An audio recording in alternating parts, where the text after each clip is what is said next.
যে বিডিআর তদন্ত কাজে আমি পাইনিয়ারদের মধ্যে একজন হিসেবে কাজ করেছি। সেটা হচ্ছে বিডিআরের সদস্য যারা বিওপিতে নিয়োজিত থাকে তাদের এক পকেটে ডিসি সাহেবের নাম্বার থাকে, আর এক পকেটে থাকে স্থানীয় এমপির নাম্বার। তবে এটা নিশ্চিত যে পিলখানাতে কোনো একটা অস্বস্তিকর পরিবেশ বিরাজমান আছে, পিলখানায় কোনো একটা সমস্যা হওয়ার সম্ভাবনা আছে, পিলখানায় কিছু একটা ঘটতে যাচ্ছে, এ ধরনের গোয়েন্দা তথ্য কিন্তু তৎকালীন রাষ্ট্রের লিডারশিপকে দিয়েছিল। আর যাদের নাম আমরা বলছি তাদের কাউকেই কিন্তু আমরা জিজ্ঞাসাবাদ করতে পারা যায় না। গোয়েন্দা কমিউনিটি যদি এটাকে সঠিকভাবে ওয়ার্ন করতে পারতো কর্তৃপক্ষকে, তাহলে হয়তো এই ঘটনা ঘটতো না।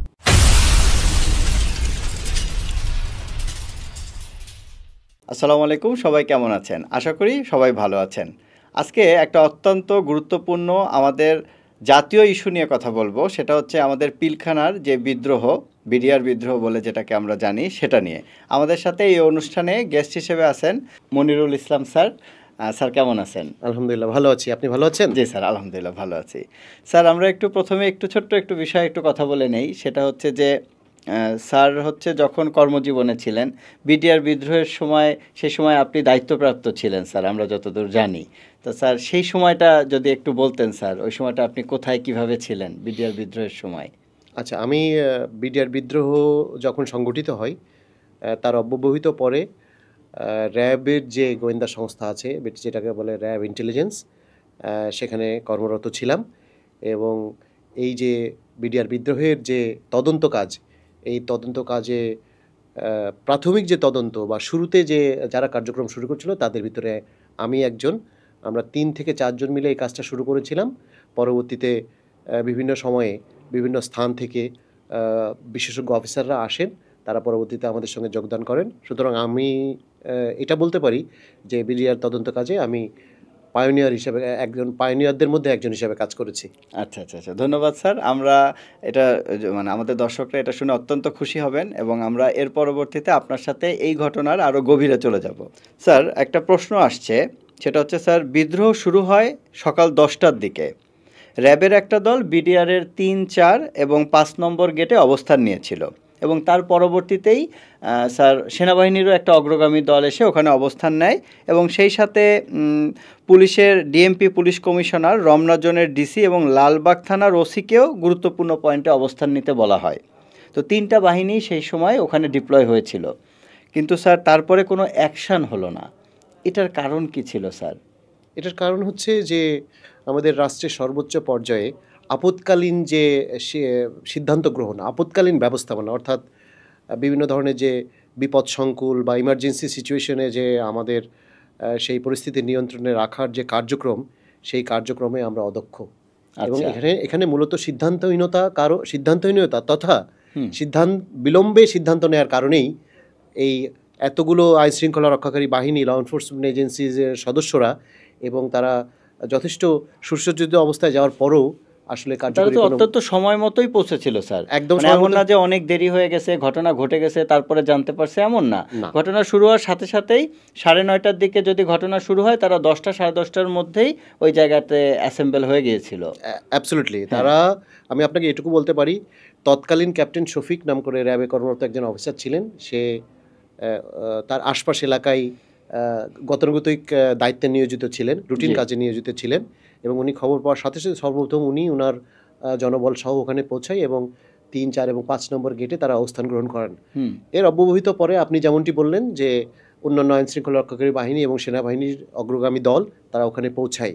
কিন্তু যেহেতু আমাদের রাষ্ট্রের সর্বোচ্চ পর্যায়ে আপৎকালীন বন্দোবস্তি, আপৎকালীন ব্যবস্থাপনা নিয়ে দুর্বলতা আছে এবং সিদ্ধান্তহীনতার একটা বিষয় ছিল ওখানে জড়িত, সর্বোপরি বিলম্বে সিদ্ধান্ত গ্রহণের কারণে আসলে এতগুলো মানুষ ওখানে সময় মতো উপস্থিত হওয়ার পরও তারা আসলে কোনো কার্যকরী ভূমিকা রাখতে পারে নাই। স্যার, এই অর্ডারটা আসলে কোথা থেকে আসার কথা ছিল যেখান থেকে আসেনি? আচ্ছা, এটা রাষ্ট্রের সর্বোচ্চ পর্যায় থেকে আসা উচিত, বিকজ এটা একটা বাহিনীর বিদ্রোহের বিষয়ে জড়িত, যেখানে মানুষের জানমাল, রাষ্ট্রীয় সম্পত্তি যেখানে ধ্বংস হওয়ার সম্ভাবনা দেখা দেয়, সেখানে রাষ্ট্রের সর্বোচ্চ পর্যায় থেকে। এখানে যদি স্পেসিফিক্যালি বলি তাহলে পরে আপনার র্যাব এবং পুলিশ বাহিনী তো তারা স্বরাষ্ট্র মন্ত্রণালয়ের আন্ডারে। সুতরাং স্বরাষ্ট্রমন্ত্রী তৎকালীন প্রাইম মিনিস্টারের কাছে গাইডলাইন সিক করে তারা এই সিদ্ধান্ত নেওয়ার কথা ছিল। আর সেনাবাহিনীর অগ্রগামী দলের ক্ষেত্রে সেনাবাহিনী তৎকালীন প্রধানমন্ত্রী যেহেতু আপনার প্রতিরক্ষা মন্ত্রীও ছিলেন, তার কাছ থেকে সিদ্ধান্ত নিয়ে এই জিনিসটা অগ্রভাগে যারা ছিল বা ভূমিতে যারা দায়িত্ব পালন করছিল তাদের কাছে এটা ডেলিভার করার কথা ছিল। তো তারা সেখান থেকে ওই অর্ডারটা পায়নি। ওই অর্ডারটা পায় নাই, এবং পরবর্তী আলোচনায় আপনার যদি প্রশ্ন থাকে সেটা তো উত্তর দিবই, যদি না থাকে তাহলে আমি বলবো যে কিভাবে আসলে জিনিসটা একটা চরম বিলম্বে ঘটনাগুলো ঘটতে থাকে এবং সিদ্ধান্তহীনতাই আসলে এই হত্যাকাণ্ডের একটা বড় কারণ ছিল, বড় কারণ হয়। ঠিক আছে, ধন্যবাদ আপনাকে। আমরা পরের কোশ্চেনটায় যাব। টোটাল 57 জন সেনা অফিসার এবং সাথে আরও কিছু মানুষ সহ টোটাল 74 জন নিহত হয়, শহীদ হয়। তো সেদিন মানে একটা নিউজে আসে যে সেদিন কিছু কিছু অফিসারকে ট্র্যাক করে, যে অমুক অফিসার সে কোথায় আছে তাকে খুঁজে তাকে শেষ করা হোক। এরকম কোনো ব্যাপার কি স্যার আপনারা যখন হচ্ছে ইনভেস্টিগেট করেছিলেন তখন কি স্যার পেয়েছিলেন?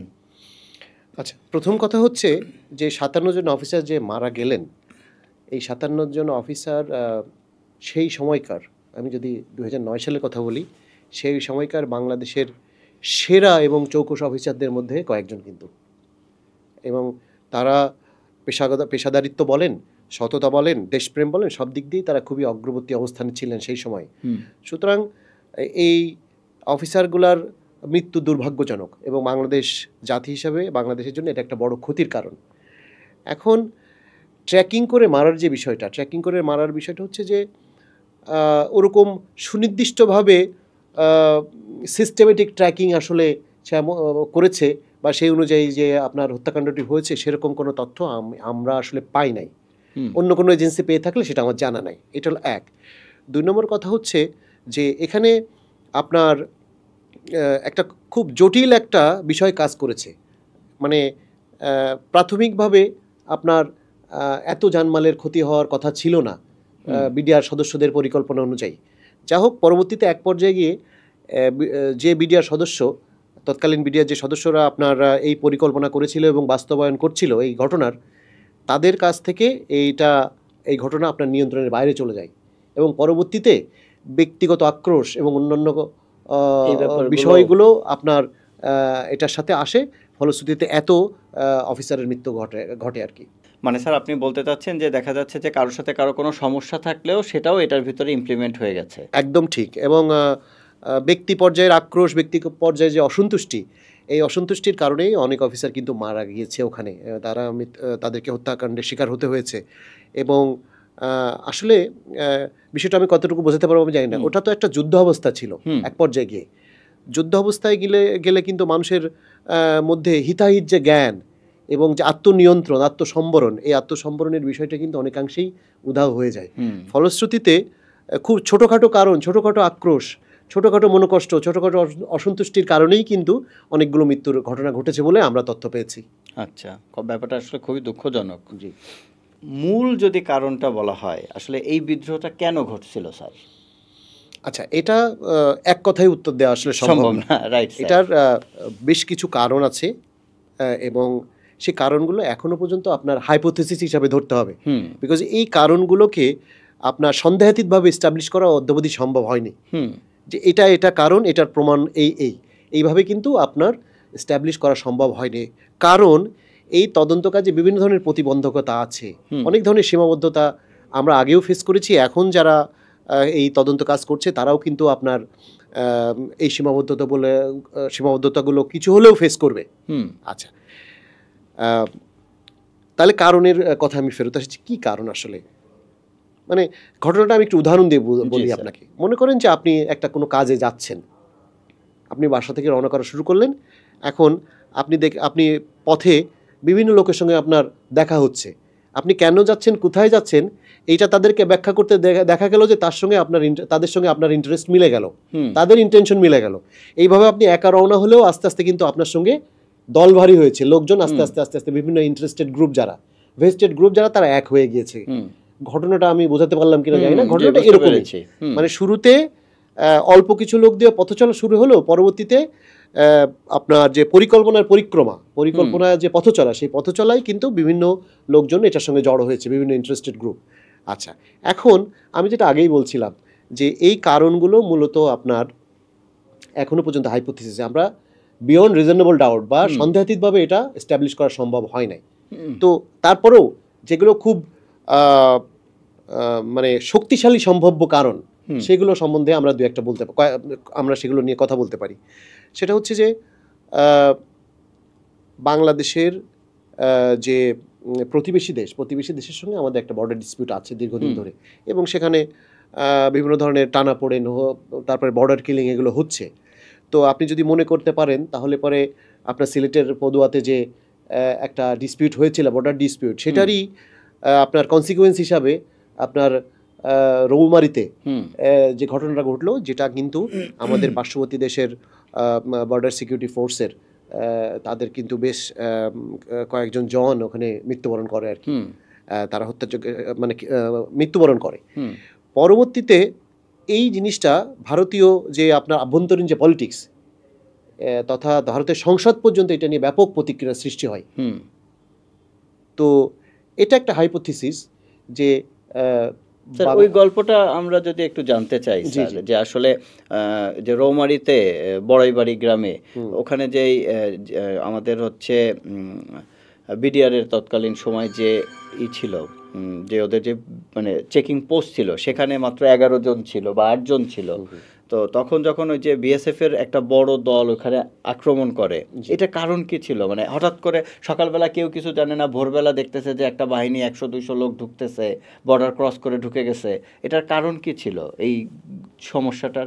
এই সমস্যাটার কারণ ছিল যে আসলে যে আপনার বড়াইবাড়িতে যে আপনার আমাদের যে বিওপি ছিল, বর্ডার আউটপোস্ট, যেটা মানে বিডিআর এর চৌকি, সেই চৌকিটাকে দখল করে সেটাকে আপনার বিএসএফ এ দখলে রাখা, এবং পরবর্তীতে এইটাকে বার্গেনিং চিপ, আমি জানি না বার্গেনিং চিপটা বোঝাতে পারলাম কিনা, মানে এইটা পরবর্তীতে যে কোনো নেগোসিয়েশনের ক্ষেত্রে এটা একটা আপনার লিভারেজ হিসাবে, টুলস হিসাবে বা লিভারেজ হিসাবে ব্যবহার করে পরবর্তীতে একটা আপনার টেরিটোরিয়াল যে একটা অ্যাডভান্টেজ, এই অ্যাডভান্টেজটা নেওয়াই ছিল মূল কারণ। আচ্ছা, প্লাস এটার সঙ্গে আরেকটু যুক্ত করতে চাই, সেটা হচ্ছে পদুয়ার ঘটনায় বিএসএফ তথা ভারত যথেষ্ট অসন্তুষ্ট ছিল এই ব্যাপারে। ফলশ্রুতিতে পদুয়াতে কি হয়েছিল স্যার? পদুয়াতে হয়েছিল স্বাধীনতার পর থেকে আপনার পদুয়া এলাকাটা ছিল বাংলাদেশের অংশ। ওখানে বিএসএফ আপনার বর্ডার আউটপোস্ট একটা ক্যাম্প করে ওখানে দখলে রেখেছিল।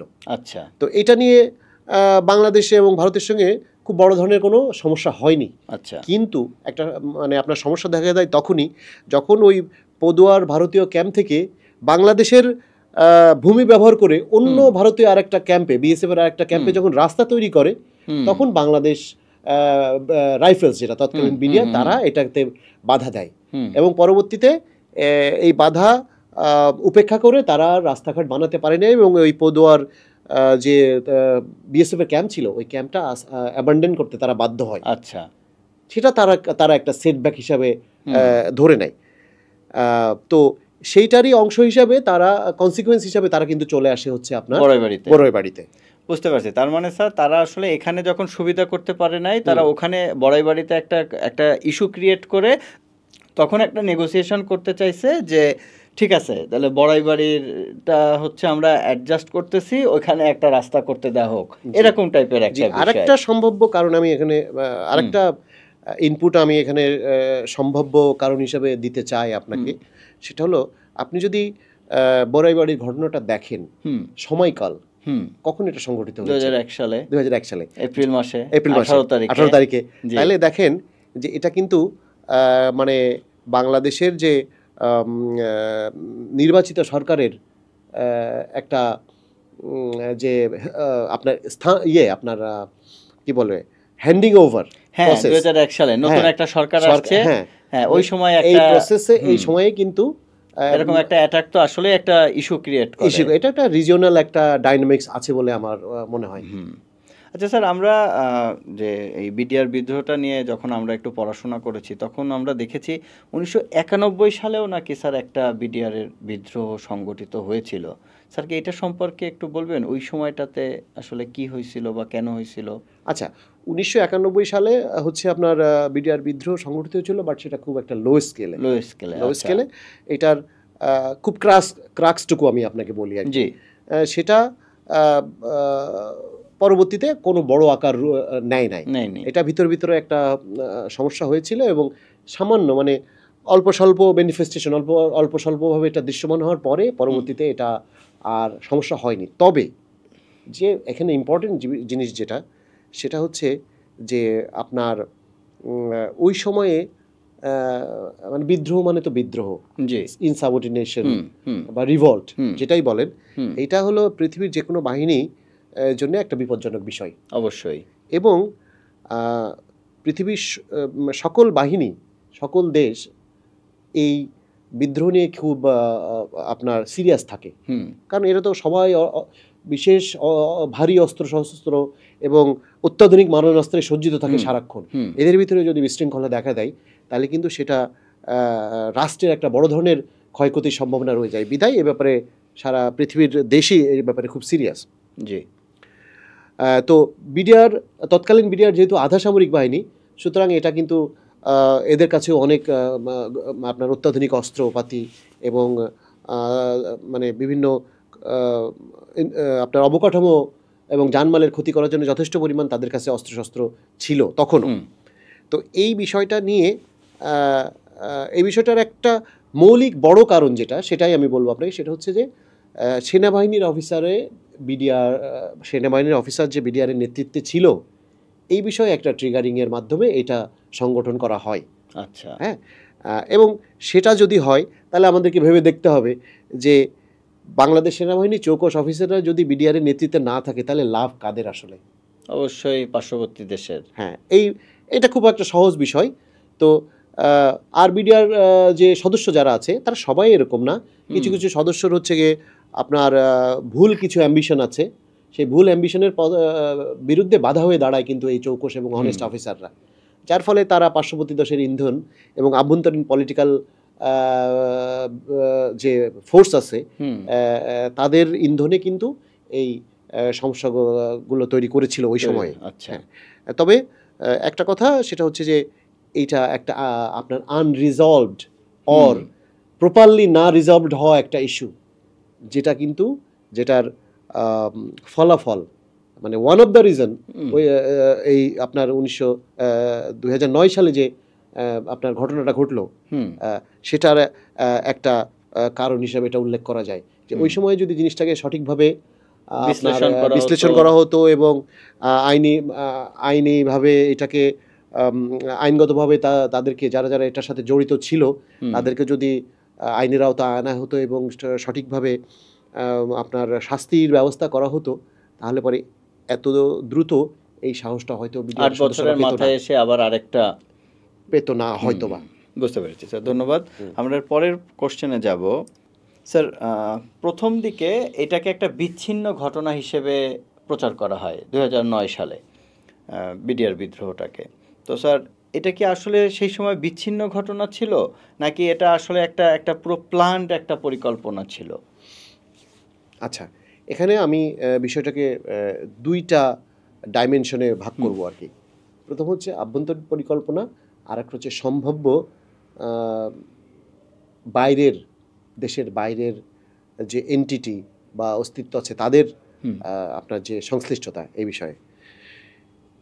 বিডিআরের এরকম একটা ঘটনা ঘটবে এটার পরিকল্পনা কিন্তু আপনার ঘটনা ঘটার বেশ কিছুদিন আগে থেকে চলছিল। সেটার একেবারে অকাট্য তথ্য প্রমাণ আমরা অলরেডি উদ্ধার করেছি। আমরা যখন বিডিআরের সংশ্লিষ্ট যারা বিডিআর ঘটনায় যারা সংশ্লিষ্ট ছিল তাদের সঙ্গে যখন আমরা ইন্টারভিউ করেছি বা ইন্টারোগেশন করেছি, এক পর্যায়ে কিন্তু তারা এইগুলোকে আপনার আমাদের কাছে স্বীকার করেছে এবং আমরা এটার যে ক্রস এক্সামিন করে সাবস্টেনশিয়েট করা বা প্রমাণ করা, সেই প্রমাণের ব্যবস্থাও আমরা করেছিলাম ওই সময় যে এটা আসলে একটা পরিকল্পিত বিষয়। আচ্ছা, তো এই পরিকল্পনায় বাংলাদেশের কিছু স্টেক হোল্ডার আপনার জড়িত হয়ে পড়েছে বলে তারা আমাদেরকে জানিয়েছিল। সেটা হচ্ছে স্থানীয় একটা চক্র, অর্থাৎ পিলখানা সংলগ্ন একটা চক্র এবং পলিটিক্যাল ব্যক্তিত্ব, রাজনৈতিক ব্যক্তিত্ব, তারাও এটার সাথে সংশ্লিষ্ট হয়ে পড়ে। কিন্তু এখানে একটা বিষয় মনে রাখতে হবে যে এই যে পলিটিক্যাল ব্যক্তিত্ব যারা জড়িত আছে বলে তারা আমাদের কাছে স্বীকার করেছে, আমরা কিন্তু তাদেরকে জিজ্ঞাসাবাদ করতে পারি নাই, সেই অ্যাক্সেসটুকু আমরা পাই নাই ওই সময় এটা হ্যাঁ, সম্ভব যার হয়নি। ফলে যেটা হলো সেটা হচ্ছে যে যারা কোর কিলিং মিশনে ছিল হুম তাদের দেওয়া তথ্যের উপর ভিত্তি করে আমি কথা বলছি, কিন্তু জি সেটা গুরুত্বপূর্ণ, অবশ্যই কোনো সন্দেহ নেই, খুবই গুরুত্বপূর্ণ বিষয় হুম যে যারা কিলিংয়ে জড়িত ছিল, যারা পরিকল্পনায় জড়িত ছিল, তাদের নিজের মুখের কথা এগুলা। হুম কিন্তু আপনার তদন্ত কাজে যাকে অ্যাকিউজ করা হয় বা যাকে সন্দেহ করা হয় তার কাছ থেকে স্বীকারোক্তি নেওয়াটাই সবচেয়ে উন্নত মানের তদন্ত, আচ্ছা কিন্তু সেটা আমরা করতে পারি নাই। জি এখন আমরা যেটা পেরেছি সেটা হচ্ছে যে আপনার যে পারিপার্শ্বিক যে আহ, পরিস্থিতি, জি পারিপার্শ্বিক পরিস্থিতির সঙ্গে যারা কিলিং এবং আপনার এটা বাস্তবায়নের সঙ্গে যারা জড়িত ছিল কোর গ্রুপে, হুম তাদের স্বীকারোক্তি অনুযায়ী আমরা এই জিনিসটাকে এস্টাবলিশ করতে সক্ষম হয়েছি। আচ্ছা, এটা গেল আপনার স্থানীয় বিষয়, কিছু পলিটিক্যাল পার্টি, লোকাল কিছু ইন্টারেস্টেড গ্রুপ, আর বাইরের দেশের বিষয়টাও এখনো পর্যন্ত হাইপোথিসিস। আচ্ছা হ্যাঁ, আসলে যেটা হয়েছে সেটা হচ্ছে যে জিনিসটা তো অনেক বড়, যার ফলশ্রুতিতে আপনার মানুষ অনেক ধরনের আপনার অনুমান নির্ভর কথা বলে। হুম এখন আমি ডিসরেসপেক্ট করছি না, আচ্ছা অনেক ক্ষেত্রে অনুমানও ঠিক হয়, হুম বাট সব অনুমান ঠিক না এখানে। আচ্ছা হ্যাঁ, তো আসলে খুব দায়িত্বশীল অবস্থানে থেকে আপনি যদি কোনো এই বিষয়টাকে পলিটিসাইজ না করেন, রাজনীতিকরণ না করেন, হুম তাহলে কিন্তু আপনাকে বলতে হবে যে এখনো পর্যন্ত আমরা সন্দেহাতীতভাবে এইটা প্রমাণ করতে পারি নাই যে আসলে আমাদের পার্শ্ববর্তী দেশ বা বহিঃশত্রুর কোনো সম্পৃক্ততা ছিল। তবে এটা একটা স্ট্রং প্রবাবিলিটি আছে, একটা শক্তিশালী সম্ভাবনা আছে, এবং সেই আমাদের কাছে যে এভিডেন্স আছে, পরবর্তীতে আরও এভিডেন্স কালেক্ট করে যদি আমরা এগুলো সবগুলো জোড়া লাগাই, তাহলে আমার ব্যক্তিগত ধারণা এই ধরনের যে সম্পৃক্ততা সেটার প্রমাণ হওয়ার খুবই শক্তিশালী সম্ভাবনা আছে। আচ্ছা স্যার, একটা বিষয় বলি, সেটা হচ্ছে পিলখানার ভিতরে অনেক মানে অফিসাররা বা অনেক হচ্ছে যারা বিডিআরের সাবেক বিডিআরের সদস্যরা বা এখনও যারা আছে তাদের পরিবার সহ থাকে, কিন্তু এই বিদ্রোহের পরবর্তীতে স্যার এদের পরিবারের কাউকে খুঁজে পাওয়া যায়নি। এটা একটা পয়েন্ট। দ্বিতীয় পয়েন্ট হচ্ছে কোনো একটা সময় বিদ্রোহের 3 ঘন্টা এলাকা সাবেক একজন এমপির কথায় 3 ঘন্টা একদম ওখানে কোনো ধরনের সিকিউরিটি ছিল না। এর সাথে আমরা আবার একটু রিলেট করি আমাদের 5ই অগস্টে 2024-এ যখন হচ্ছে সরকারের পতন হয়, আওয়ামী ফ্যাসিবাদ বা শেখ হাসিনা যখন পালিয়ে চলে যেতে বাধ্য হন, তখন হচ্ছে কিছু মানুষকে আমরা দেখেছি পোশাক খুলতে খুলতে চলে যাচ্ছে এয়ারপোর্ট দিয়ে, অনেক ফুটেজও আমরা দেখেছি। তাহলে ব্যাপারটা কি স্যার এমন হওয়ার কোনো সম্ভাবনা বা আপনারা কোনো তথ্য প্রমাণ পেয়েছিলেন কি না যে এরকম একটা বাইরের কোনো একটা জনবল ঢোকার পর একটা অকারেন্স ঘটিয়ে আবার বের হয়ে চলে গেছে, এরকম কোনো সিমটম বা কোনো তথ্য উপাত্ত বা কোনো দৃশ্য কি আপনাদের তদন্তের সময় চোখে পড়েছিল কি না স্যার? আচ্ছা, মানে বিষয়টা একটু ট্রিকি, একটু জটিল। প্রথম কথা হচ্ছে যে আমরা যে প্লেস অফ অকারেন্স বা ঘটনাস্থল পরিদর্শন, তারপরে ভিকটিম ছিল যারা পরিবার পরিজন এবং বিডিআরের তৎকালীন বিডিআর সদস্য যারা এই ঘটনা ঘটানোর মূল পরিকল্পনার সঙ্গে জড়িত ছিল এবং হত্যাযজ্ঞে যারা জড়িত ছিল, এদের সবার সঙ্গে কথা বলে আসলে মানে বহিরাগত কারো দ্বারা হত্যাযজ্ঞের এই বিষয়টা তাদের মুখ থেকে আমরা ওইভাবে পাইনি। কিন্তু খুব একটা গুরুত্বপূর্ণ সোর্স থেকে, খুব একটা গুরুত্বপূর্ণ স্থান থেকে কিন্তু বা ব্যক্তি থেকে কিন্তু এই ঘটনাটা অবতারণা করা হয়েছে। সেটা হলো ওখানে যে অফিসারদের পরিবার যারা ছিলেন, যারা ভিকটিম, তারা স্বচক্ষে কিন্তু অনেক কিছু দেখেছেন, তারা স্বচক্ষে অনেক কিছু শুনেছেন। হ্যাঁ, তো তাদের পক্ষ থেকে কিন্তু এরকম একটা দাবি তোলা হচ্ছে যে না, তারা হিন্দিতে কথা বলতে শুনেছেন। তারপরে হচ্ছে বিডিআরের যে তৎকালীন বিডিআরের যে পোশাক আশাক ছিল, সেই পোশাকের সঙ্গে সাদৃশ্যপূর্ণ না এমন পোশাক পরে লোকজন এসছে এবং বাংলাদেশি না এমন ক্লেমও তারা করেছে। এখন তাদের এই তারা কিন্তু যথেষ্ট রেসপন্সিবল। আপনি দেখবেন যে এই যে হত্যাযজ্ঞের শিকার হওয়া অফিসারদের অনেক ওয়াইফের মধ্যে অনেকেই কিন্তু অত্যন্ত উচ্চশিক্ষিত এবং বিভিন্ন সমাজে তাদের খুবই রেসপেক্টেবল একটা অবস্থান আছে। তো তাদের পক্ষ থেকে এরকম একটা দাবি আসা এটা আসলে উপেক্ষা করার মতো না। হ্যাঁ, এটা নিয়ে ফার্দার তদন্ত হওয়া দরকার, ফার্দার তদন্ত করে এটার একটা সুরাহা করা দরকার।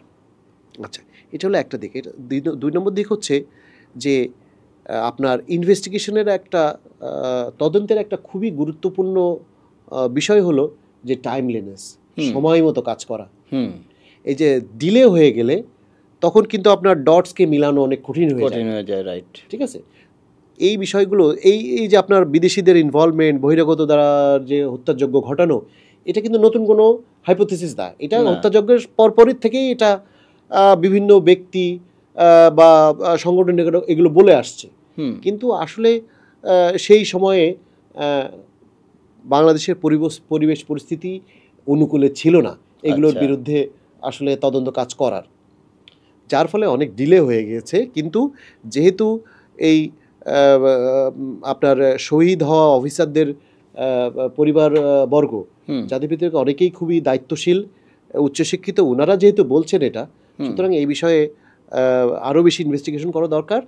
এবং বর্তমান যে আপনার তদন্ত কমিশন আছে, নিশ্চয়ই তারা এই বিষয়টা দেখবে। তবে তদন্ত বাকি ছিল, তদন্ত একটা প্রিমেচিউরড অবস্থায় আমরা আসলে রেখে চলে আসতে হয়েছে। বিষয়টা এরকম। বুঝতে পেরেছি স্যার। স্যার, আরেকটা বিষয় যদি বলি, সেটা হচ্ছে যে বিডিআরের যে এই সদস্যরা যখন পরবর্তীতে বিডিআর দলটাকেই তো মানে সংগঠনটাকেই তো নাম টাম চেঞ্জ করে একটা ব্যাপার অন্য নতুন নামে নিয়ে আসলো, বিজিবি নামে, বর্ডার গার্ড বাংলাদেশ নামে নিয়ে আসলো।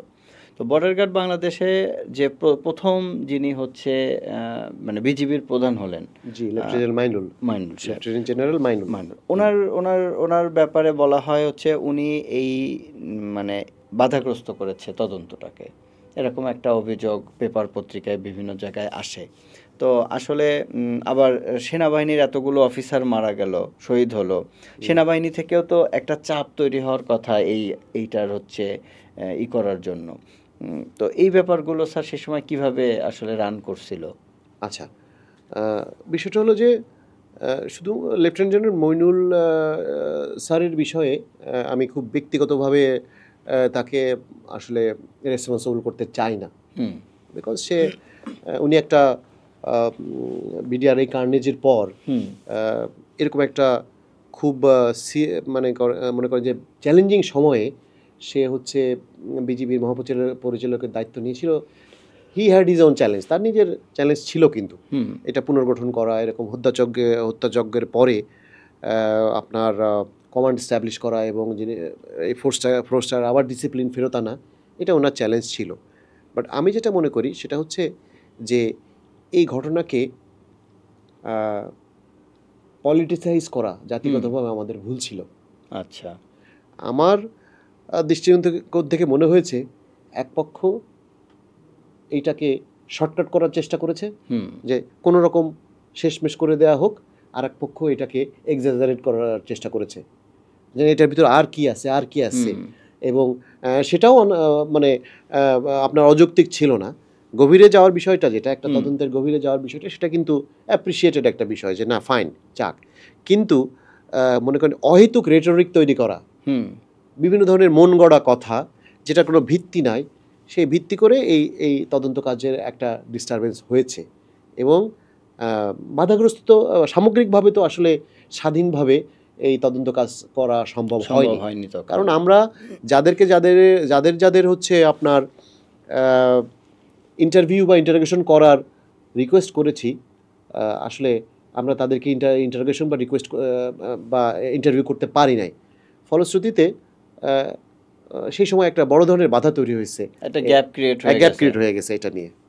তৎকালীন এই বিদ্রোহের পরবর্তী সময়ে বিদ্রোহের যে নেতা ছিল তৌহিদ সাহেব, ওনার ভূমিকা কি ছিল আসলে? উনি কি আসলে পাপেট ছিল, নাকি উনি আসলে ওনার ইনভলভ ছিল?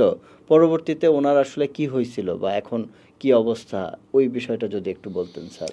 আচ্ছা, ডিএডি তৌহিদ আসলে একটা মানে পরিকল্পনা এবং যে বাস্তবায়ন, এই ঘটনা পরিকল্পনা এবং বাস্তবায়নের সঙ্গে তার একটা মৃদু সংশ্লিষ্টতা ছিল। আচ্ছা। কিন্তু তার চেয়ে বড় কথা, এই ঘটনা ঘটার প্রাক্কালে সে মিডিয়ার সামনে এসে সে আসলে তার এই বড় ধরনের পাবলিসিটি হয়। আচ্ছা, ফুটেজ নিছে। হ্যাঁ, ফুটেজ নিয়েছে এবং সে আচ্ছা। হয়তো পরিস্থিতির কারণে সে এইটার ফোরফ্রন্টে চলে আসে। আচ্ছা। তবে তার একটা সংশ্লিষ্টতা ছিল এই পরিকল্পনা। বাট সে একেবারে যে নেতৃস্থানীয় যে কোর গ্রুপ যারা পরিকল্পনা করেছে, যারা হত্যাযজ্ঞ চালিয়েছে, তাদের 17 জনের একটা গ্রুপের সদস্য সে না। আচ্ছা। হ্যাঁ, 17 জনের একটা গ্রুপ ছিল, তারাই এই জিনিসটাকে, আমি আপনাকে আরো পরবর্তীতে ব্যাখ্যা করবো আর কি, তারাই হচ্ছে মূল পরিকল্পনাটা করে এবং কার্য সম্পাদন করে। হ্যাঁ, কিন্তু এই 17 জনের একজন তৌহিদ সাহেব না, বা ডিএডি তৌহিদ না। পরবর্তীতে ওনার কি কোনো বিচার বা? হ্যাঁ, উনি বিচারের সম্মুখীন হয়েছে, ওনাকে আমি নিজেও ইন্টারোগেশন করেছি। আচ্ছা। বিচারের সম্মুখীন করেছে এবং তাকে সাজাও দেওয়া হয়েছে। আচ্ছা, এটা একটা দারুণ ইনফরমেশন জানা গেল। কিন্তু ওই সময় তো ওনাকে মানে মিডিয়া টিডিয়া সব দিক থেকে ভীষণভাবে আর কি হাইলাইট করা হয়েছে। হ্যাঁ, এটা আরেকটু বলি আপনাকে, মানে 17 জন যারা মৌলিকভাবে এই পরিকল্পনা এবং কর্মকাণ্ডের সঙ্গে জড়িত ছিল, এরা ছিল বেসিক্যালি অপেক্ষাকৃত ইয়াং বয়সের বিডিআর সদস্য। আচ্ছা। কারো 4 বছর চাকরি, কারো 5 বছর চাকরি, কারো 6 বছর 7 বছর, মানে অত অভিজ্ঞতা সম্পন্ন বা যদি খুব খাস বাংলায় বলি, পোড় খাওয়া বিডিআর সদস্য না। আচ্ছা। বিডিআরের সদস্যরা যাদের অনেকদিন চাকরি, তারা কিন্তু যথেষ্ট আপনার দক্ষ, বিকজ তারা 12 মাস 365 দিন কিন্তু অপারেশনাল। হ্যাঁ, তাই না?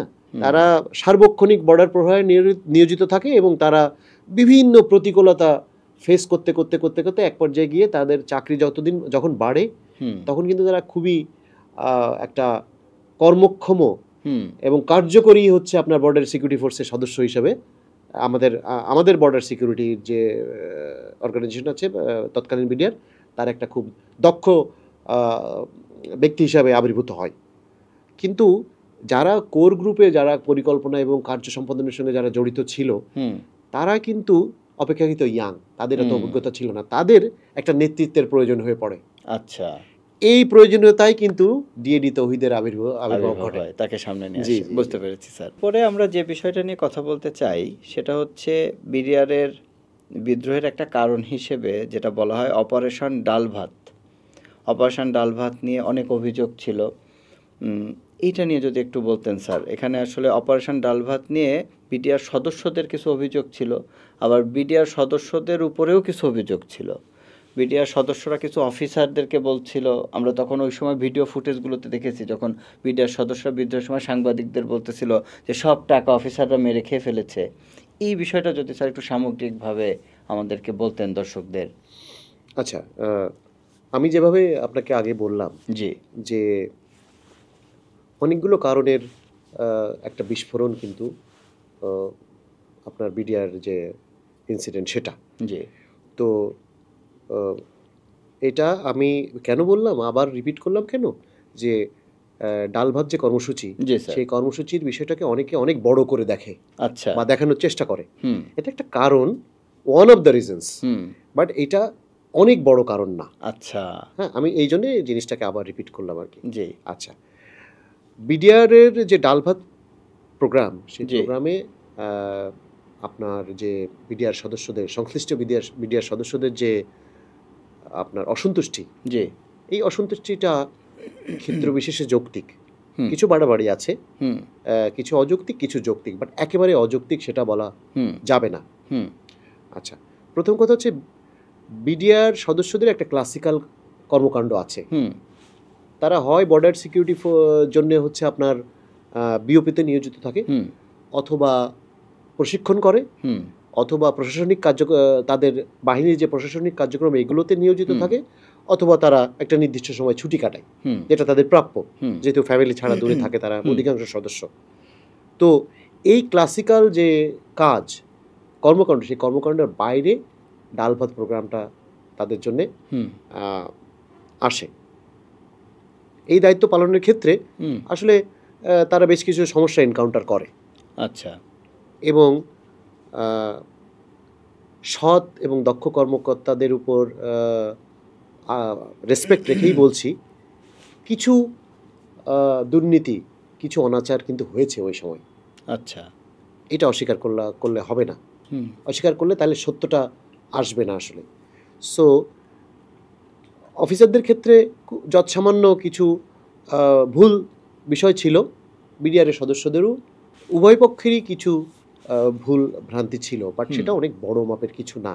আচ্ছা, মূল কথা হচ্ছে যে এখানে বিডিআরের তৎকালীন বিডিআর সদস্যদের যে প্রত্যাশা, হুম, সেই প্রত্যাশার কিছু অযৌক্তিকতা যেমন ছিল, পাশাপাশি তাদের কিছু ক্ষেত্রে অপ্রাপ্তিও ছিল। আচ্ছা, সো একেবারে বিনা কারণে বিডিআর সদস্যদের এই বিষয়ে অসন্তুষ্টি, সেটা যেমন ঠিক না, হুম, আবার অনেক বড় অনাচার হয়েছে তাদের বিরুদ্ধে, সেটাও ঠিক না। আচ্ছা।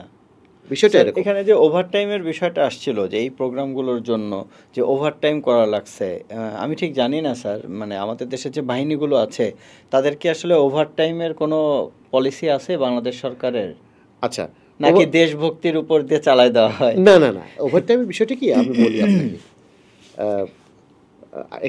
অ্যাকচুয়ালি বিডিআরের বিষয়টা আমাকে আরও পরিষ্কার করে জানতে হবে, জি, এটা হলো এক। তবে হুম, খুব সম্ভবত যেটা, হুম, মানে মোস্ট প্রবাবলি সেটা হলো যে, যেমন আর্মির বিষয়টা রেফারেন্স টেনে আমি বলছি হুম, বিডিআরের হুম, কথা। হুম, আর্মিতে আসলে কোনো ওভারটাইমের কোনো বন্দোবস্তি নাই, বিকজ আপনাকে বাহিনী তথা সরকার, হুম, দেশ আপনাকে 24/7 ওখানে থাকা, খাওয়া, হুম, চলাফেরা, চিকিৎসা সমস্ত এমনভাবে বন্দোবস্তি করে দিয়েছে, যেমন আপনাকে খেতে বাসায় যেতে হবে না, আচ্ছা, আপনার ঘুমাতে অন্য জায়গায় যেতে হবে না। আচ্ছা, হ্যাঁ, আপনাকে 24/7 সার্বক্ষণিক দায়িত্বে নিয়োজিত থাকতে হবে, এবং যে বেতন, যে ভাতা এবং যে রেশন বা অন্যান্য আনুষঙ্গিক সুবিধা দিয়ে আছে, সেগুলোর বিপরীতেই আপনাকে এগুলো করতে হবে। আচ্ছা, হ্যাঁ, একটা বিষয় আছে, সেটা হচ্ছে যে যদি আপনি আপনার ক্লাসিক্যাল কাজের বাইরে যদি নিয়োজিত থাকেন, হুম, সেটা হচ্ছে যেমন আপনি দেখবেন যে সেনাবাহিনী দীর্ঘমেয়াদী একটা অনেক অনেক লম্বা সময় ধরে শীতকালীন প্রশিক্ষণ করে প্রতি হুম, বছর। হুম, তারপরে এই যে আপনার এখন যে সেনাবাহিনীর লোকজন যারা নিয়োজিত আছে, হুম, তাদের জন্য একটা আপনার মানে প্রতিদিন যে খাবারের যে বন্দোবস্তি, এই মেসিং অ্যালাউন্স প্লাস একটা আপনার সম্মানী, ছোটোখাটো একটা সম্মানী, তা খুবই যৎসামান্য, এটা প্রতিদিন দেওয়া হয়। যে কয়দিন তারা নিয়োজিত থাকবে সে কয়দিন তারা এটা করবে। হ্যাঁ, আচ্ছা, এটাকে আসলে মানে ক্লাসিক্যাল যে আমরা ওভারটাইম বলতে যেটা বুঝি, হুম, সেরকম না। বিডিআরের সদস্যদেরও খুব সম্ভবত এটাই যে এটাই নিয়ম। কারণ আহ, তারা যখন হচ্ছে আপনার ইয়েতে থাকে, ফর এক্সাম্পল তারা যখন আপনার বর্ডার আউটপোস্টে বা বিওপিতে থাকে, তখন তো তারা 24 ঘন্টাই নিয়োজিত থাকে, হুম, এবং 1 মাস, 2 মাস, 3 মাস, 6 মাস পর্যন্ত তারা নিয়োজিত থাকে। তো এটা আসলে ওরকম বেসামরিক পরিমণ্ডলে যে আপনার ওভারটাইমের যে কনসেপ্ট, হুম, সেই কনসেপ্ট এখানে নাই। তবে তারা একটা তাদের ক্লাসিক্যাল কাজের বাইরে যদি তারা কাজ করে, ফর এক্সাম্পল হুম, এই যে আপনার ডাল ভাত কর্মসূচি, হুম, সেই কর্মসূচিতে তাদের ভাতা দেওয়া হতো বলে আমি শক্তভাবে বিশ্বাস করি। আচ্ছা। স্যার, সুযোগ সুবিধা প্রাপ্তির ক্ষেত্রে সেনা সদস্য এবং বিডিআর সদস্যদের মধ্যে বৈষম্য ছিল কি?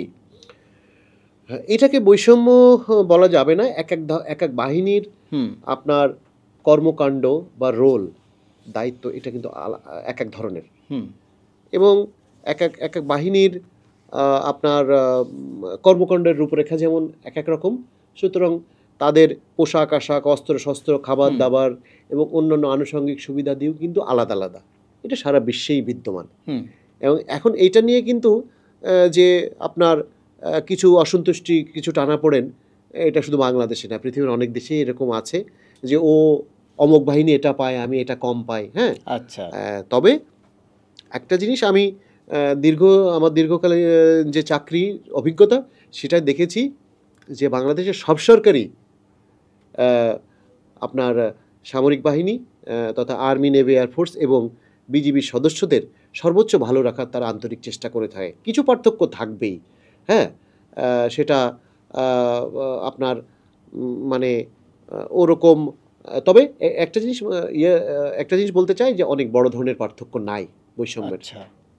হ্যাঁ, বুঝতে পেরেছি স্যার। তবে এখানে একটু বলি আপনাকে, আরেকটা জিনিস যোগ করি যে আসলে বিডিআর সদস্যদের বৈষম্যের যে বিষয়টা সেটা সামনে আসলো কি করে।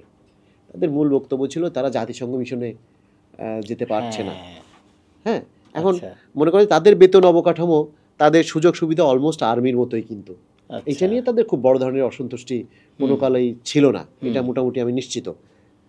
তবে যেমন সেনা সদস্য একটা জাতিসংঘ মিশনে গেলে সে তার বেতনের পাশাপাশি হুম, মনে করেন এক টুকরো জমি কেনা, একটা বাড়ি হুম, করার হুম, যে হুম, একটা সুযোগ পায়, যে টাকাটা সে আপনার সম্মানী হিসাবে পায় হুম, জাতিসংঘতে মোতায়েন থাকাকালীন সময়, সেটা বিডিআরের সদস্যরা আপনার পাচ্ছিল না বলে তাদেরও একটু অর্থনৈতিক সমৃদ্ধি বা একটা বাড়িঘর করা, কিছু টাকা জমানোর জন্য তাদের এই বিষয়ে একটা চাহিদা ছিল।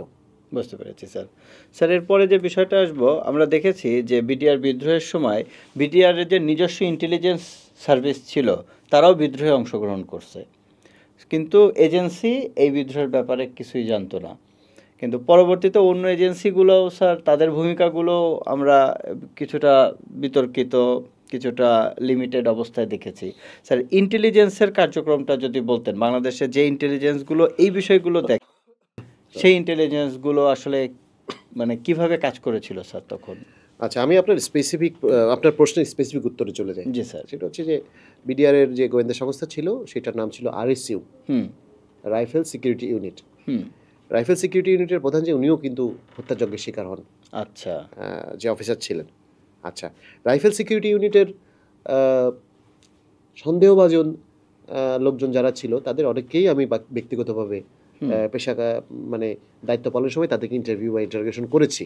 জি, যেটা হয়েছিল সেটা হচ্ছে যে রাইফেল সিকিউরিটি ইউনিটের যে আপনার তাদের যে আপনার ডিএডি বা আপনার জুনিয়র অফিসার যারা ছিল, জি, যেমন সুবেদার, নায়েব সুবেদার, হ্যাঁ, হাবিলদার, হুম, বা অন্যান্য পদবীর যারা ছিল বিডিআরের মৌলিক সদস্য যারা, হুম, তারা একটা আপনার সমঝোতা তৈরি করে।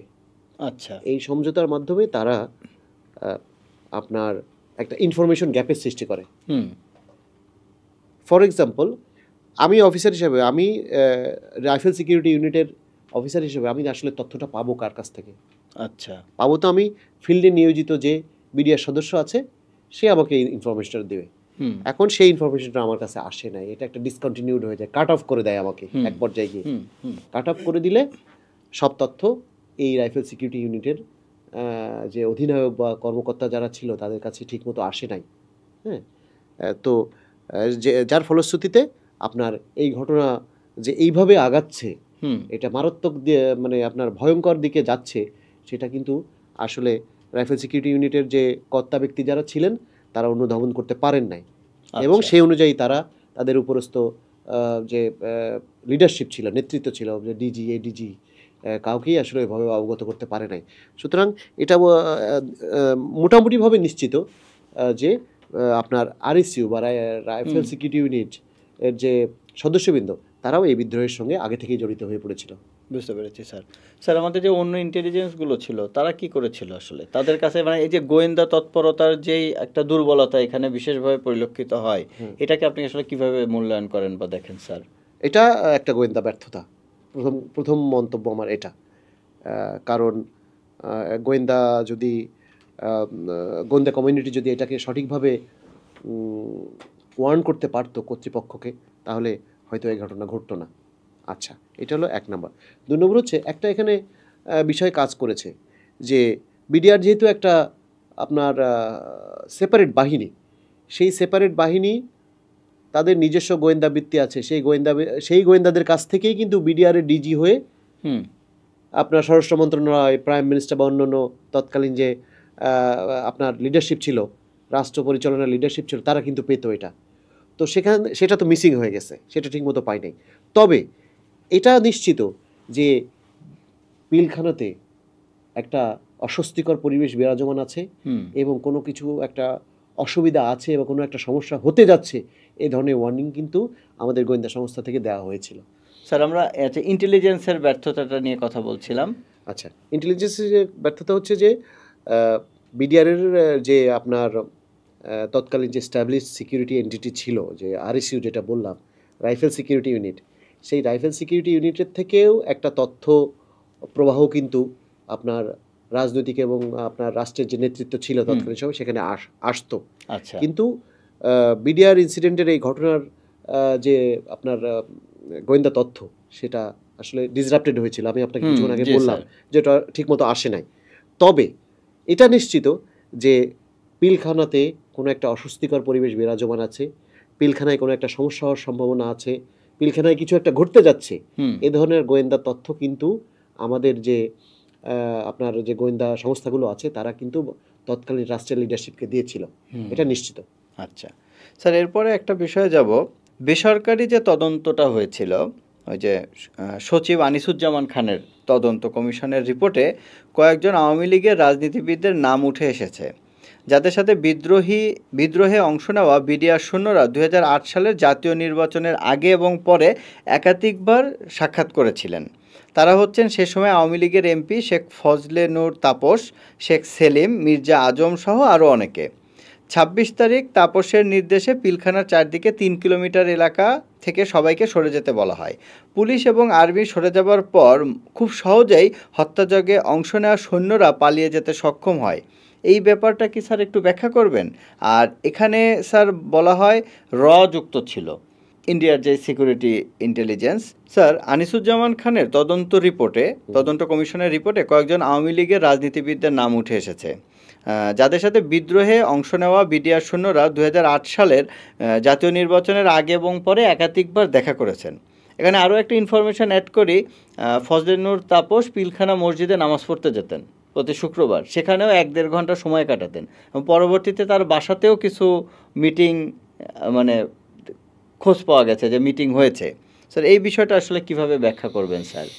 আচ্ছা, এখানে খুব একটা ইন্টারেস্টিং বিষয় জড়িত, সেটা আগে বলে নেই। সেটা হচ্ছে যে আপনার বিডিআরের যারা সদস্য, এখন কি সেটা আমি ঠিক জানি না, হয়তো বিষয়টা এখন সমাধান হয়েছে, বা তৎকালীন বিডিআর সদস্যদের আপনার দায়িত্ব পালন করা মানে প্যাটার্ন অফ যে ডিউটি, দায়িত্বের নেচারের কারণেই তাদের স্থানীয় যে রাজনৈতিক নেতৃত্ব, জেলা প্রশাসক সহ অন্যান্য সবার সঙ্গে তাদের একটা যোগাযোগের প্রয়োজন পড়তো। আচ্ছা, এই জন্যে খুব মজা করে বলা হতো বিষয়টা, বাট এটা হলো ফ্যাক্ট। সেটা হচ্ছে বিডিআরের সদস্য যারা বিওপিতে নিয়োজিত থাকে তাদের এক পকেটে ডিসি সাহেবের নাম্বার থাকে, আর এক পকেটে থাকে স্থানীয় এমপির নাম্বার। আচ্ছা, কারণ ওখানে চোরা কারবারে অন্যান্য বিষয়ে সংশ্লিষ্টতা বলেন, সমাধান বলেন, বা কনফ্লিক্ট রেজলিউশন বলেন, যেটার কারণেই হোক এই দুজন লোকের আপনার প্রয়োজন পড়ে আর কি, যোগাযোগ করতে প্রয়োজন পড়ে। ভালো কাজ করতে গেলেও প্রয়োজন পড়ে, মন্দ কাজ করতে গেলেও প্রয়োজন পড়ে। আচ্ছা, তো সুতরাং পলিটিক্যাল নেতৃত্বের সঙ্গে বিডিআর সদস্যদের যে যোগাযোগ, এটা একটা অনেক পুরনো কালচার। আচ্ছা, মানে এটা নতুন কিছু না। আচ্ছা, সো ইলেকশনের আগে 2008 সালের আপনার যে জাতীয় নির্বাচন, তার আগে বিভিন্ন কারণে আসলে এই বিডিআর সদস্যদের আপনার তৎকালীন যে আওয়ামী লীগের যে নেতৃত্ব ছিল, তাদের মধ্যে একজনের নাম বললেন আপনি, ফজলে নূর তাপস, যেহেতু উনি ওই এলাকায় বসবাস করেন, তার সঙ্গে একাধিকবার মিটিং হয়েছে। এবং সেটা আমরা যাদেরকে ইন্টারোগেশন করেছি, কোর কিলিং গ্রুপের যারা ছিল তারা স্বীকার করেছে এটা সত্যি কথা। আচ্ছা, এছাড়াও আপনার তাদের মিটিং হয়েছে শেখ ফজলুল করিম সেলিমের সঙ্গে, তাদের মির্জা আজমের সঙ্গে মিটিং হয়েছে বলে তারা দাবি করেছে। তারপরে আপনার অন্যান্য আরও বেশ কিছু পলিটিশিয়ানদের নাম তারা বলেছে, নানক সাহেবের সাথে, এগুলোর নাম তারা বলেছে। ইলেকশন রিলেটেড বিষয় এটা ছিল। হ্যাঁ, এখন তারা দাবি করেছে এই যে বিডিআরের সদস্য যারা কিলিং গ্রুপে বা পরিকল্পনার সঙ্গে যারা জড়িত ছিল, হার্ডকোর গ্রুপ যেটা, তারা দাবি করেছে যে এই যে হত্যাযজ্ঞর পরিকল্পনা, সেই পরিকল্পনার বিষয়ে তাদের কাছ থেকে তারা আলোচনা করেছে এবং দিক নির্দেশনা নিয়েছে। আচ্ছা, কিন্তু সমস্যা এখানে একটা আছে, কিন্তু একটা স্ট্রং প্রবাবিলিটি আছে যে কারোর একটা সংশ্লিষ্টতা থাকতে পারে। কিন্তু আচ্ছা, কিন্তু সমস্যা কোথায় দাঁড়িয়েছে সেটা হচ্ছে যে এই যে যাদের নাম আমরা বলছি তাদের কাউকেই কিন্তু আমরা জিজ্ঞাসাবাদ করতে পারি না। আমরা রিকুইজিশন করছি, আমরা চেষ্টাও করেছি, কিন্তু আপনি তো সেই সময়কার বাস্তবতা যদি চিন্তা করেন, আসলে এটা সম্ভবও ছিল না। যার ফলে এখন তাদেরকে জিজ্ঞাসাবাদ না করলে শুধুমাত্র এই বিডিআর এর প্রাক্তন সদস্যদের যে কিলিং গ্রুপের সঙ্গে জড়িত যে সদস্য, হুম সেই সদস্য এবং সার্কামস্টেন্সিয়াল এভিডেন্স দিয়ে এটাকে আমরা এস্টাবলিশ করতে পারি। কিন্তু সবচেয়ে ভালো হতো যদি এই লোকগুলোকে আমরা জিজ্ঞাসাবাদ করতে পারতাম, তাদেরকে আমরা তদন্তের আওতায় আনতে পারতাম। তাহলে হয় এদের সংশ্লিষ্টতা সন্দেহাতীতভাবে প্রমাণিত হতো, অথবা কেউ কারো সংশ্লিষ্টতা হয়তো হতো, কারো হয়তো ক্লিয়ার করা যেতে পারতো। যেটাই হোক, একটা আপনার ক্লারিফিকেশন হতো আর কি। সেটা আসলে তখনও করা হয়নি, এখনো সম্ভব হচ্ছে না। বুঝতে পারছি। এখন তো তারা নেই, এখন তারা নেই। স্যার, আপনি যে তদন্তটুকু করেছিলেন স্যার, আপনার তদন্তের মূল বিষয়টা যদি আপনি চান যতটুকু জানানো যায় দর্শকদের, সবটুকু হয়তো জানানো যাবে না, সেটা যদি যতটুকু জানানো যায় যদি জানান স্যার। আচ্ছা, আপনি কিভাবে তদন্তটা শুরু করলেন, স্টেপ বাই স্টেপ গেলেন, শেষ পর্যন্ত কোথায় তদন্তটা রেখে চলে আসতে হলো, এখানে কি কি প্রভাব বা কি কি মানে জটিলতাগুলো ফেস করলেন, প্রতিবন্ধকতাগুলো ফেস করলেন, সেটা যদি একটু বলেন স্যার। আচ্ছা, প্রথম কথা হচ্ছে যে ঘটনা ঘটলো 25 এবং 26 ফেব্রুয়ারি 2009। তো তদন্তটা কিন্তু আপনার মার্চ মাসের 1-2 তারিখ থেকেই আমরা শুরু করে দিলাম। আচ্ছা। এবং শুরুতে এটা অত্যন্ত স্মুথলি এগিয়েছে আর কি। কোনো ধরনের প্রতিবন্ধকতা, বাধা বিপত্তি ছিল না। এবং আমরা সর্বপ্রথম যে গ্রুপ আপনার বিডিআর হত্যাযজ্ঞের পরে ঘটনাস্থল পরিদর্শন করেছে, তার ভিতরে আমরা ছিলাম। আমরা কয়েকজন ছিলাম মাত্র। তখনও সব তদন্তকারী কর্মকর্তা আসে নাই। তো যাই হোক, প্যারালালি কয়েকটা জায়গায় তদন্ত হচ্ছিল। একটা হচ্ছে র্যাবের তত্ত্বাবধানে, আর একটা হচ্ছে আপনার জিআইসি আছে একটা, জয়েন্ট ইন্টিগ্রেশন সেল। সেটাতে বিভিন্ন বাহিনীর তদন্তকারী কর্মকর্তারা যোগ দিয়েছিল, তাদের মাধ্যমে হচ্ছিল। এবং আর্মির পক্ষ থেকে একটা হচ্ছিল। তারপরে আপনার ওই যে মিস্টার আনিসুজ্জামান সাহেবের কথা বললেন, ওনার মাধ্যমে হচ্ছিল। জাহাঙ্গীর স্যারের তৎকালীন মেজর জেনারেল জাহাঙ্গীর স্যার, যিনি এখন স্বরাষ্ট্র উপদেষ্টা, ওনার নেতৃত্বে একটা হয়েছিল, সেটা সেনাবাহিনীর তরফ থেকে। তো এইভাবে কিন্তু বিভিন্ন পর্যায়ে, বিভিন্ন সময়ে, বিভিন্ন আপনার ব্যক্তি এবং প্রতিষ্ঠান দ্বারা তদন্তটা হয়েছে। তো আমি আমার অভিজ্ঞতার কথায় ফেরত আসি। শুরুতে আপনার র্যাব সর্বোচ্চ লজিস্টিক্স এবং সহযোগিতা করেছে এই তদন্ত কার্যক্রম পরিচালনা করার জন্য। এবং আপনার মার্চ মাসের শেষের দিকে এবং মার্চ মাসের শেষে এবং এপ্রিলের শুরুতে এটা একটা বিরাট গতিশীল একটা পর্যায়ে আসে। আচ্ছা। কারণ অনেক কর্মকর্তাকে রিকুইজিশন করে বাংলাদেশের বিভিন্ন জায়গা থেকে আনা হয় এবং আমরা টিম গঠন করে এগুলো করতে থাকি। এবং র্যাব যে অথরিটি হিসেবে তাদের সর্বোচ্চ সহযোগিতা তারা করেছিল। কিন্তু ধীরে ধীরে আমরা একটা পরিবর্তন লক্ষ্য করলাম। আচ্ছা।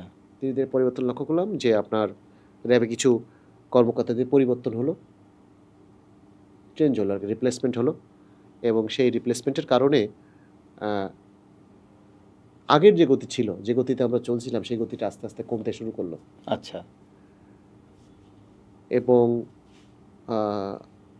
যে স্বাধীনভাবে কোনো ধরনের বাধা বিপত্তি ছাড়া যে তদন্ত কাজ করা, যেটা খুবই অপরিহার্য, সেই কাজটা আমরা করতে বিভিন্ন ধরনের বাধার সম্মুখীন হতে শুরু করলাম। এবং সবচেয়ে অ্যালার্মিং বিষয় সেটা হচ্ছে যে মাঠ পর্যায়ে, ধরেন আমি মাঠ পর্যায়ের আপনার তদন্ত করেছি। মানে আমি আপনার যারা একদম কিলিংয়ের কোর গ্রুপে যারা ছিল, পরিকল্পনা যারা কোর গ্রুপে ছিল, আমার মতো লোকজনই, আমার কিন্তু অফিসাররাই কিন্তু এদের ইনভেস্টিগেশন করেছে বা ইন্টারোগেশন করেছে এদেরকে। তো আমরা যে প্রতিবেদন দিতাম, তদন্ত প্রতিবেদন, এক পর্যায়ে গিয়ে দেখলাম সেই তদন্ত প্রতিবেদনের সাথে উপরে যেটা সাবমিশন হচ্ছে, অনওয়ার্ড সাবমিশন যেটাকে বলে, অর্থাৎ আমার থেকে উপরে উঠতে থাকে, তো উঠতে উঠতে একটা পর্যায়ে গিয়ে ওই তদন্ত প্রতিবেদন চেঞ্জ হচ্ছে। আচ্ছা। মানে আমরা যেটা বলতে চাচ্ছি সেটা যেখানে যায় প্লেস হওয়ার কথা প্লেস হচ্ছে না, প্লেস হচ্ছে কিন্তু কন্টেন্ট ঠিক থাকতেছে না। আচ্ছা আচ্ছা আচ্ছা। এবং বেশ কিছু গুরুত্বপূর্ণ বিষয় এটা লক্ষ্য করলাম। লক্ষ্য করার পরে আমরা এই তদন্ত কাজ শুরু করার বিষয়ে সবচেয়ে বেশি সবচেয়ে আগে এবং সবচেয়ে বড় ভূমিকা রাখা যে ৩ জন ছিলাম, তারা আমরা দেখলাম যে এই তদন্ত কাজ আসলে ঠিকমতো এগোবে না। আচ্ছা। এটার ফল আপনার কনক্লুসিভ ফল আশা করা আসলে উচিত হবে না।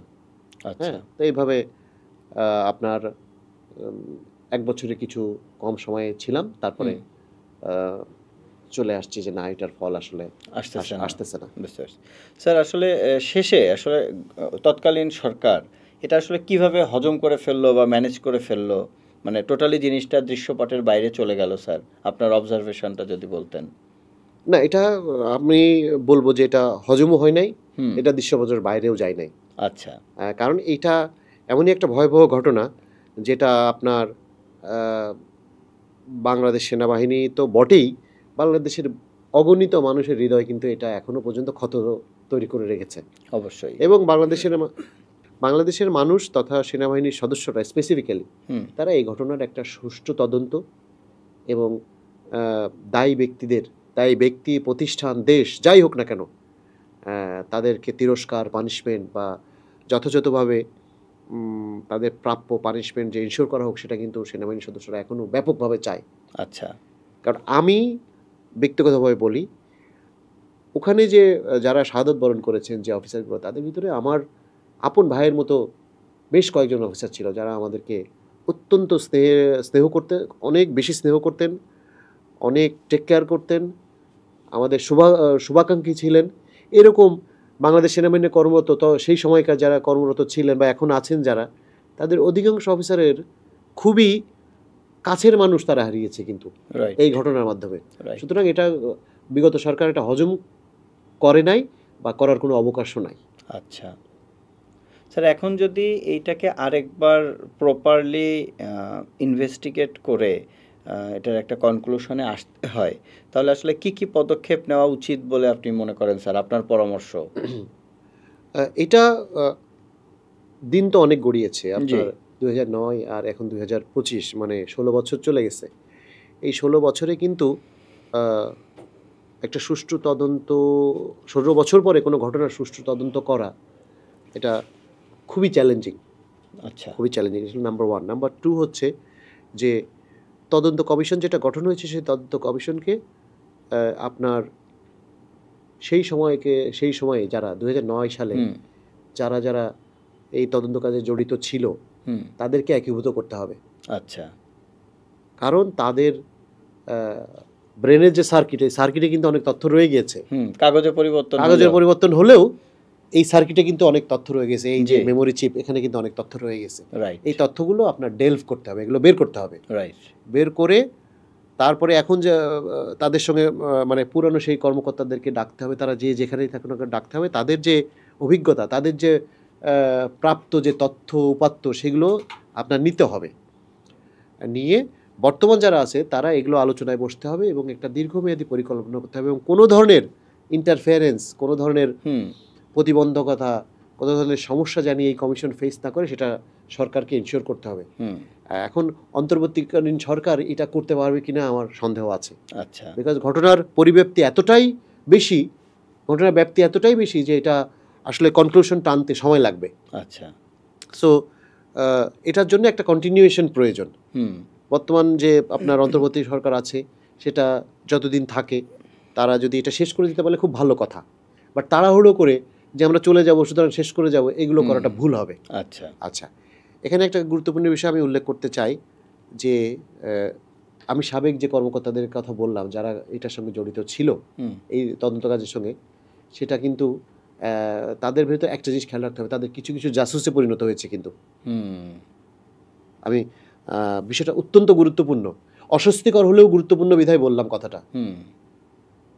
তো সেই সময় ভালো কাজ করেছে, কিন্তু শুরুতে ভালো কাজ করলে পর্যায়ক্রমে তারা বিভিন্ন প্রলোভনে তারা জাসুসের বলে গেছে। তো এদেরকে ঠিকমতো চিহ্নিত করে তাদের পানিশমেন্ট হোক কি না হোক সেটা একটা ভিন্ন বিষয়, কিন্তু এদের এই তদন্ত কাজে জড়িত করলে আবার একটা ডিস্টারবেন্স হওয়ার সম্ভাবনা আছে। যাক, বিটিআর বিদ্রোহ, আমরা অনুষ্ঠানের একদম শেষে চলে আসছি।